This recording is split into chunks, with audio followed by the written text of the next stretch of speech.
حضرت علامہ پیر سید سلطان شاہ صاحب UK سے تشریف لائے، اپنے بیان سے ہمارے قلوب کو روشن و منور فرمائے۔ نعرہ تکبیر، نعرہ رسالت، نعرہ حیدری، نعرہ غوثیہ۔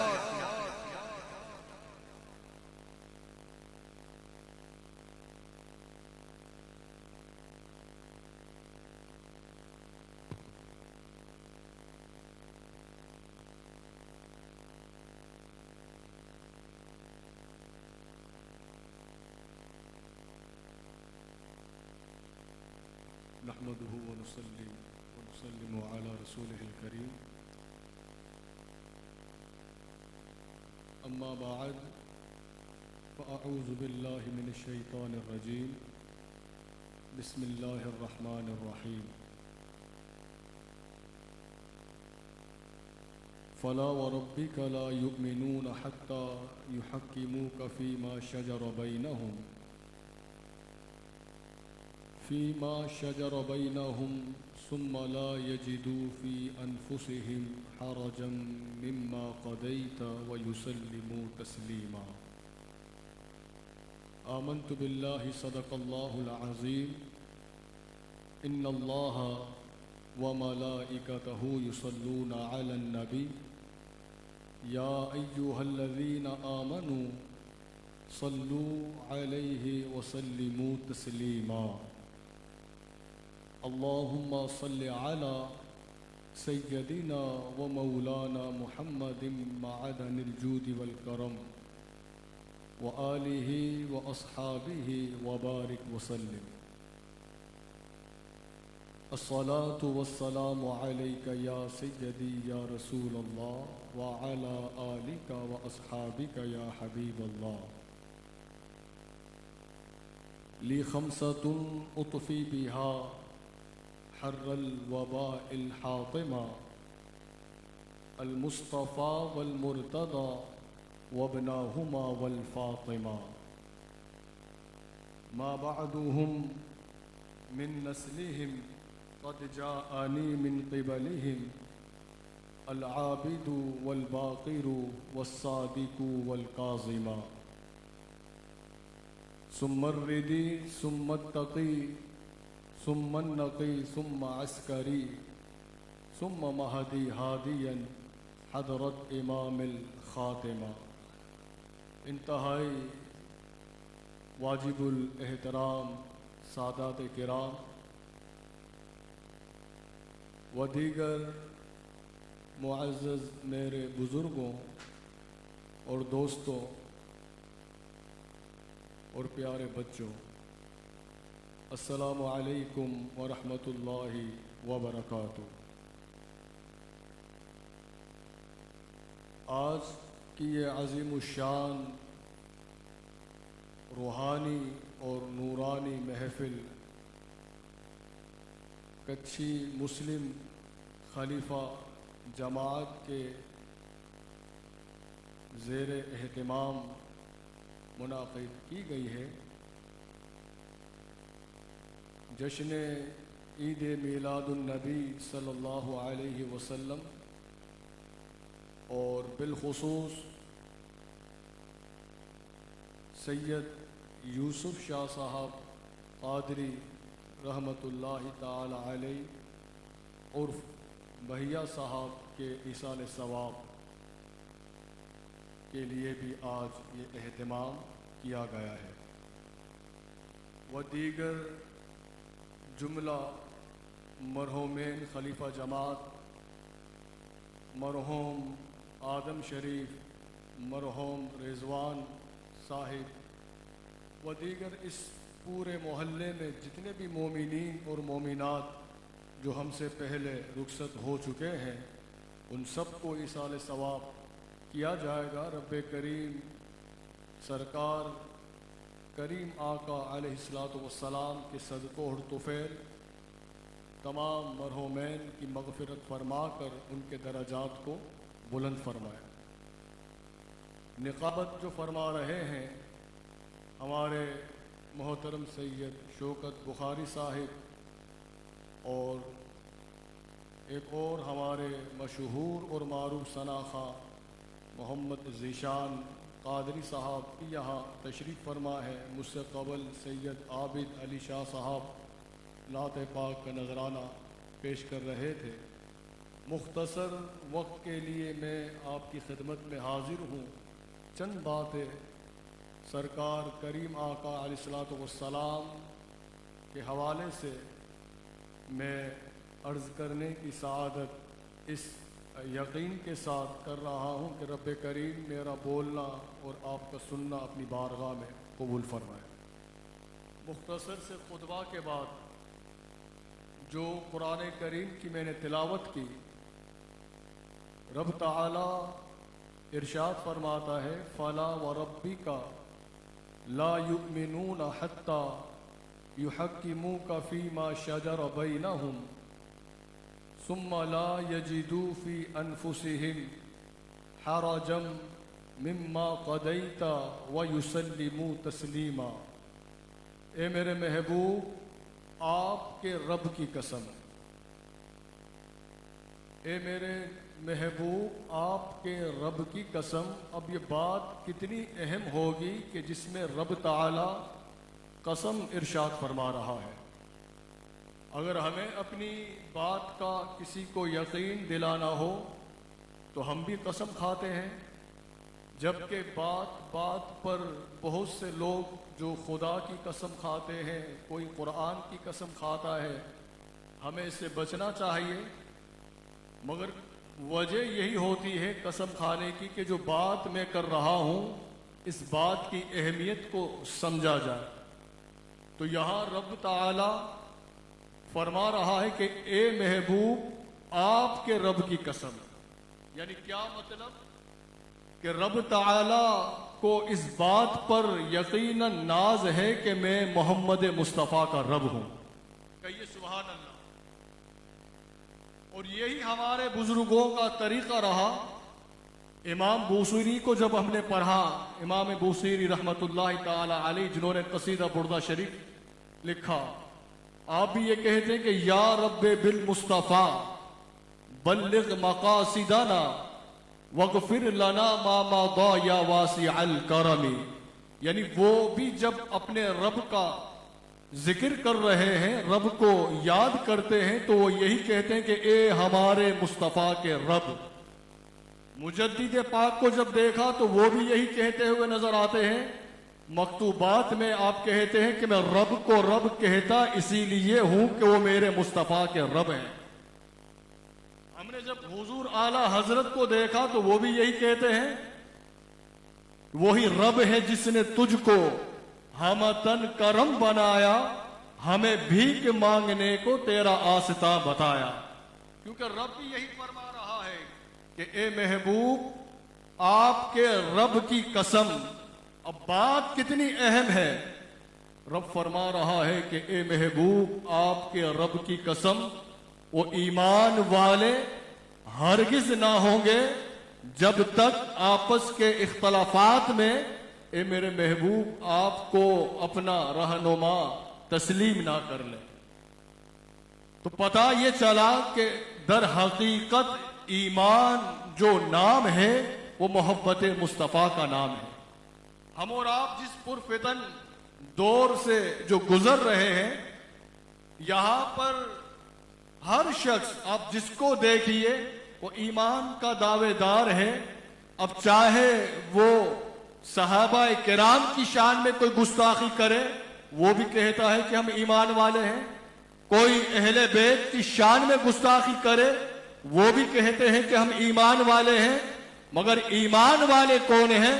خدا کی قسم ایمان والے وہی ہیں کہ جو آج بھی مسلک اہل سنت پر رہتے ہوئے حضور علیہ الصلوۃ والسلام کی محبت کو جو دل میں رکھتے ہیں اور سرکار کے میلاد پاک کے اس مبارک مہینے میں جو برملا اظہار کرتے ہیں، اپنے گھروں کو سجا کر، محفلوں کو سجا کر، وہ یہی اظہار کرتے ہیں کہ ہم نبی کے غلام ہیں. کیوں کہ یہ وہ غلامی ہے کہ جو دنیا میں بھی ہماری نجات کا ذریعہ ہے اور آخرت میں بھی ہماری نجات کا ذریعہ ہے.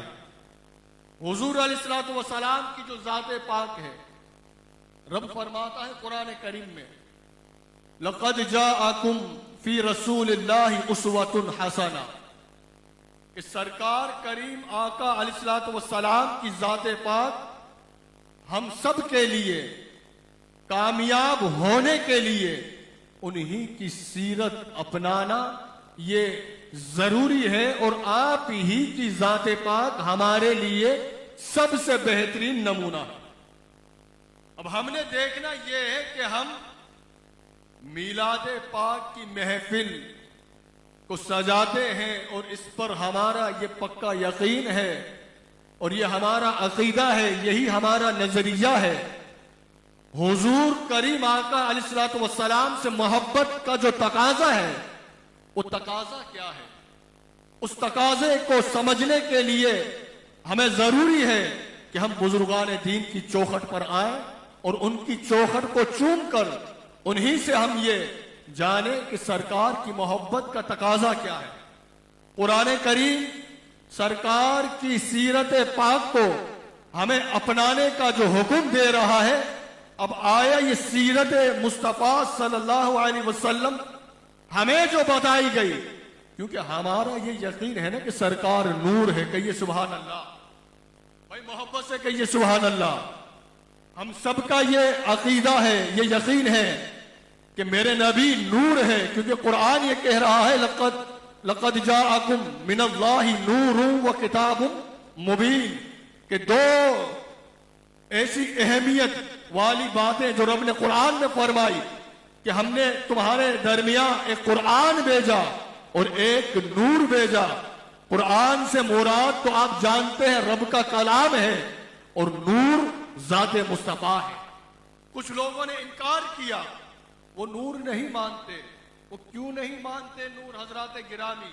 اور سرکار کی جو سیرت کی بات کرتے ہیں، حضور کو نور ماننے سے انکار کرتے ہیں، کیونکہ وہ حضور علیہ الصلوۃ والسلام کی جو لائف مبارک، جو زندگی مبارک کے اعلان نبوت کے بعد کے حالات کو بتاتے ہیں۔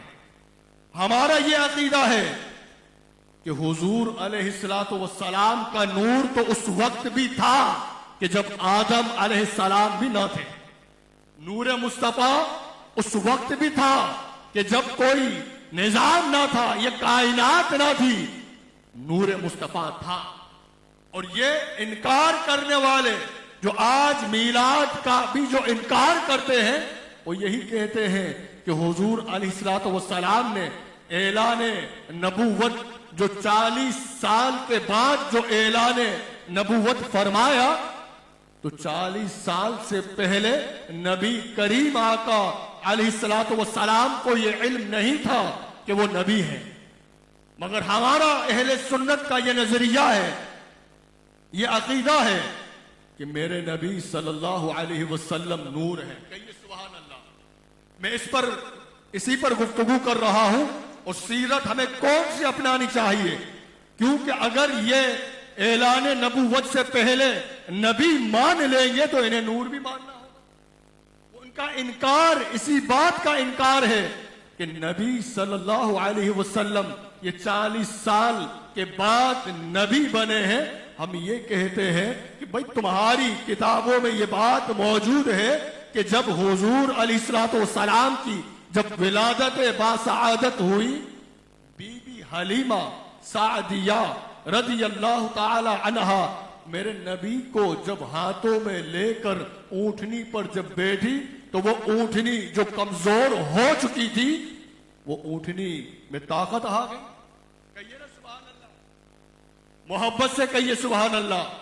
حضور کا ذکر ہو رہا ہے، اور 40 سال نبوت اعلان نبوت سے پہلے، یعنی ابھی سرکار کے بچپن کا زمانہ ہے، اور جو کہتے ہیں کہ نبی کو یہ پتا نہیں تھا کہ وہ نبی ہے، کیونکہ جب پتا ہوتا تو اگر نبی 40 سال سے پہلے مانتے تو نور ماننا ہوگا۔ اب بی بی حلیمہ اونٹنی پر لے کر جب نبی کو سوار ہوئی، تو وہ اونٹنی جو کمزور ہو چکی تھی اس میں طاقت آ گئی۔ اب جہاں جہاں سے وہ اونٹنی گزر رہی تھی، وہ درخت جو سوکھے ہو چکے تھے، وہ باغات جو سوکھے ہو چکے تھے، اس میں بہار آ گئی، وہ درخت ہرے بھرے ہو گئے، وہ یقیناً تاریکیاں دور ہو گئی، ظلمت کے دروازے بند ہو گئے، ہر جگہ بہار آ گئی۔ اب اس اونٹنی کو پتا تھا کہ نبی صلی اللہ علیہ وسلم مجھ پر سوار ہیں، تو مجھے بتاؤ وہ اونٹنی ایک جانور اس بات کو جانے کہ یہ نبی ہے، تو کیا نبی کو نہیں پتا ہوگا میں نبی ہوں؟ نبی کو پتا کیا نہیں تھا؟ وہ شجر، وہ حجر جو جان کر یہ جانے کہ یہ نبی ہیں، تو کیا نبی کو نہیں پتا تھا میں نبی ہوں؟ اب بات یہ ہے کہ یہ کہتے ہیں کہ نبی صلی اللہ علیہ وسلم اعلان نبوت کے بعد انہیں یہ علم ہوا کہ میں نبی ہوں۔ ہمارا یہ عقیدہ ہے کہ میرے نبی صلی اللہ علیہ وسلم یقیناً آپ نبیوں کے سردار ہیں، اور آپ ہی کا انتظار تھا کہ جس کے لیے یہ کائنات بنائی گئی، جب وہ تشریف لے آئے تو ہر طرف بہار آ گئی۔ اور قرآن کریم میں رب نے یہ واضح فرما دیا کہ نور جو آیا، اس نور سے مراد میرے نبی کریم آقا علیہ الصلوۃ والسلام کی ذات پاک اور قرآن جو اللہ کی کتاب۔ تو حضرات گرامی، قرآن رب کا کلام ہے، یہ قرآن یہ رب کی کتاب ہے، مگر اس قرآن سے پہلے اگر آپ جانیے تو قرآن سے پہلے اور بھی کتابیں آئی ہیں۔ توریت بھی رب کا کلام ہے، زبور بھی رب کا کلام، انجیل بھی یہ بھی رب کی کتاب۔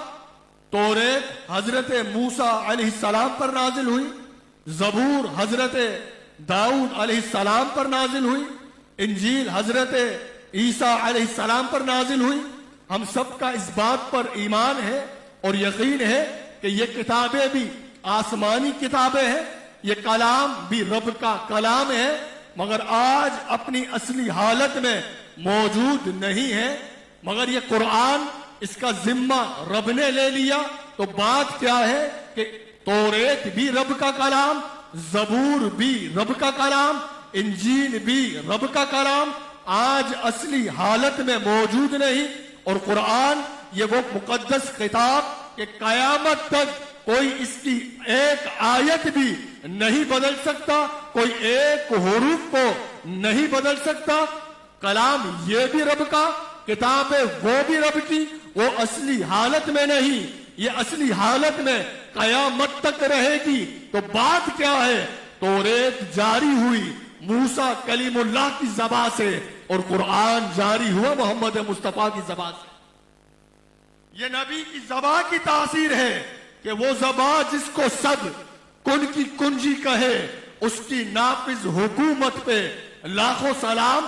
گویا رب نے یہ فرما دیا، منشا خدا بندی یہی تھی کہ موسیٰ علیہ السلام پر اترنے والی کتاب یہ توریت اب موسیٰ میں، داؤد میں علیہ السلام اور دیگر انبیاء کرام میں اور میرے نبی میں فرق ہونا چاہیے۔ خدا کی قسم، یہ رب کا کلام جب مصطفیٰ کی زبان سے جاری ہوا تو رب نے یہ وعدہ فرما لیا کہ جو کلام میرے نبی کی زبان سے جاری ہو جائے اب یہ قیامت تک نہیں بدل سکے گا۔ اس کا ذمہ ہم نے لے لیا۔ وہ نادان ہے۔ فراس میں مجھے ابھی بڑی خوشی ہوئی کہ جس بدبخت لعنتی نے میرے مصطفیٰ کی شان میں توہین کی، یہی تو محبت کا اظہار ہے کہ یہ نا سبحان اللہ کہ ہم حضور کی محفل میں آئے ہیں، آنے سے پہلے اس پلید پر اپنے پاؤں رکھ کر آئے ہیں، محبت سے کہیے سبحان اللہ۔ اسی کو محبت کہتے ہیں، یہ نہیں کہ سجدہ خالق کو بھی، ابلیس سے یارانہ بھی۔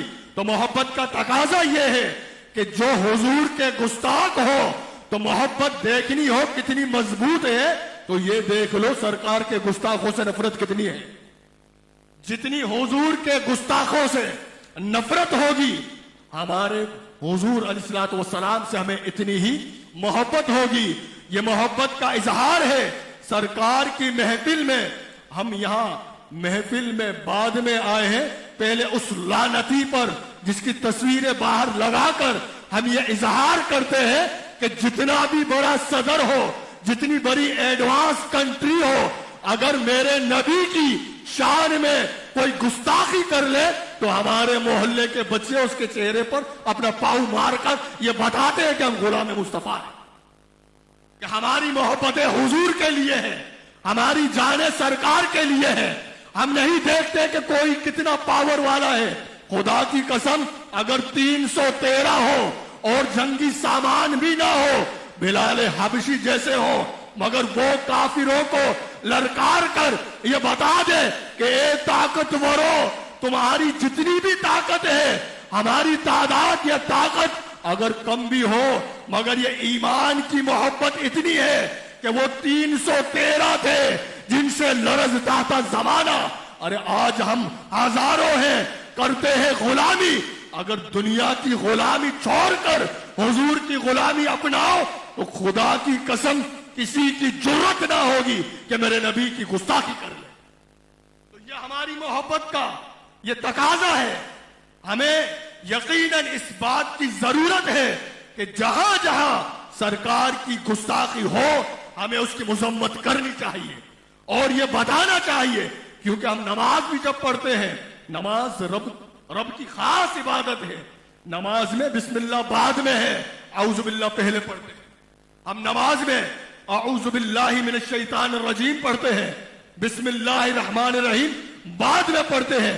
کیا مطلب کہ جب اعوذ باللہ من الشیطان الرجیم پڑھتے ہیں تو ہم رب کی وحدانیت سے پہلے، رب کی کبریائی کا اعلان کرنے سے پہلے ہم شیطان مردود پر لعنت بیچتے ہیں اور پھر اپنے رب کی کبریائی بیان کرتے ہیں۔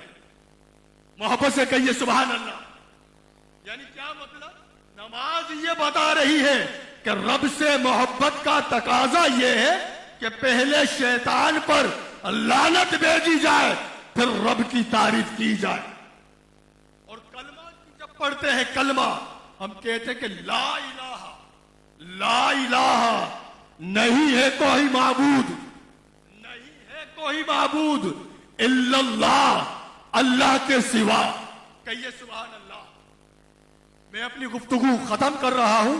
یعنی اسلام کے مزاج کو سمجھیے کہ اسلام کا یہ مزاج ہے کہ کلمہ بھی یہی بتاتا ہے کہ اے اللہ کو ماننے والے، پہلے کلمے میں انکار ہے، یعنی نفی ہے۔ کیا مطلب؟ کہ لا الہ، نہیں ہے کوئی معبود۔ اگر رب کو سمجھنا ہے، رب کی معرفت کو جاننا ہے تو پہلے ان معبودوں کا انکار کر جو تیرے دلوں میں ہے، جو تمہارے دلوں میں، جو دنیاوی، جو خدا جو دل میں بنائے رکھے ہو اور جو دل میں خداؤں کو بسائے رکھے ہو، پہلے اس کا انکار کرو، کیونکہ جب انکار ہوگا تو خدا وحدہ لا شریک کی پہچان ہوگی۔ تو پہلے انکار ہے۔ اسی طرح حضرات گرامی، محبت کا تقاضا یہ ہے کہ حضور سے محبت، کریم آقا علیہ الصلوۃ والسلام سے محبت کا تقاضا یہ ہے کہ پہلے سرکار کے گستاخوں پر لعنت بھیجو اور اس کے بعد میرے مصطفیٰ کے میلاد کی محفل سجاؤ تاکہ دلوں میں سکون پہنچے۔ اللہ کریم ہمیں حضور علیہ الصلوۃ والسلام کی سچی غلامی عطا فرمائے، اور جو حضور کے گستاخ ہیں رب تعالیٰ انہیں نست و نابود کر دے۔ اہل بیت کے گستاخوں کو، صحابہ کے گستاخوں کو اللہ ہدایت اگر لکھی ہو تو ہدایت ملے، ورنہ وہ غارت ہو جائے، تباہ اور برباد ہو جائے، اور اہل سنت کا بیڑا پار ہو کہ صدائیں درودوں کی آتی رہے گی، جسے سن کے دل شاد ہوتا رہے گا۔ خدا اہل سنت کو آباد رکھے، محمد کا میلاد ہوتا رہے۔